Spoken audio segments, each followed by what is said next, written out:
नमस्तुभ्यम महाराज। फाल्गुन मास के कृष्ण पक्ष में पड़ने वाली एकादशी को हम विजया एकादशी कहते हैं और यह एकादशी भी सभी एकादशियों के समान विशेष फलदायी मानी जाती है।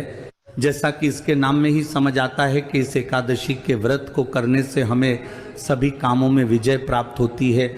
महाराज विजया एकादशी की तिथि को लेकर इस बार लोगों में थोड़ा कन्फ्यूजन बना हुआ है कि हमें इस एकादशी का व्रत कब रखना चाहिए, व्रत का पारण कब करना चाहिए और व्रत के नियम क्या है। आइए महाराज, अब हम जानते हैं कि विजय एकादशी की तिथि कब से शुरू होगी और कब समाप्त होगी। उसी के आधार पर हमें पता लगेगा कि विजया एकादशी का व्रत किस दिन रखना सही होगा। महाराष्ट्र एकादशी तिथि की शुरुआत 12 फरवरी गुरुवार को दोपहर 12:30 से होगी और एकादशी तिथि की समाप्ति 13 फरवरी शुक्रवार को दोपहर 2:26 पर होगी।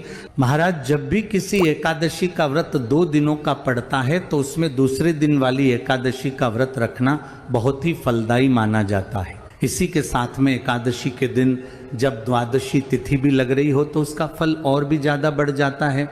ऐसे में उदया तिथि के अनुसार और सारे नियमों को देखते हुए फाल्गुन कृष्ण पक्ष विजया एकादशी 13 फरवरी 2026 शुक्रवार के दिन ही मानी जाएगी। इसी के साथ में एकादशी के दिन जब द्वादशी तिथि भी लग रही हो तो उसका फल और भी ज़्यादा बढ़ जाता है।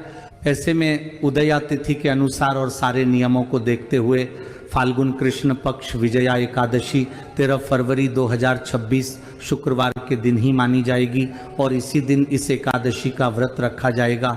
महाराज, इसके बाद द्वादशी तिथि की शुरुआत 13 फरवरी शुक्रवार को दोपहर 2:27 से होगी और द्वादशी तिथि की समाप्ति 14 फरवरी शनिवार को शाम 4:01 पर होगी।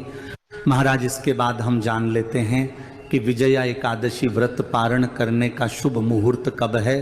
विजया एकादशी का पारण आपको द्वादशी तिथि में करना है और व्रत पारण करने का शुभ मुहूर्त 14 फरवरी 2026 शनिवार के दिन सुबह 7 बजे से सुबह 9:14 तक रहेगा। इसी बीच में आपको अपने व्रत का पारण करना है और एकादशी व्रत रखने वाले को 3 दिनों के नियमों का पालन करना चाहिए। सबसे पहले दशमी तिथि के दिन एक ही समय शुद्ध और सात्विक भोजन करना चाहिए। इस दिन तुलसी पत्र भी तोड़कर रख लेना चाहिए।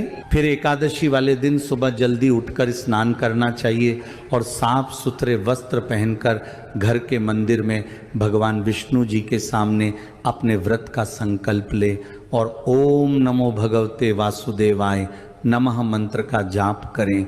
इसके बाद इस व्रत में आप चाय पानी फलहार ले सकते हैं और शाम के समय या सुबह के समय एकादशी व्रत कथा भी जरूर सुनें और शाम के समय एक घी का दीपक जलाकर भगवान विष्णु और माता लक्ष्मी जी की पूजन जरूर करें और फिर इसके अगले दिन सुबह जल्दी उठकर शुभ मुहूर्त में अपने व्रत का पारण करना चाहिए। व्रत पारण करते समय आप गंगा जल या आंवले का प्रयोग करके या भगवान के प्रसाद का उपयोग करके व्रत को खोल सकते हैं। इसी के साथ में व्रत रखने वाले को दशमी और एकादशी वाले दिन चावल का प्रयोग नहीं करना चाहिए और व्रत पारण करने के बाद द्वादशी तिथि में व्रत खोलने के बाद आप चावल का प्रयोग कर सकते हैं।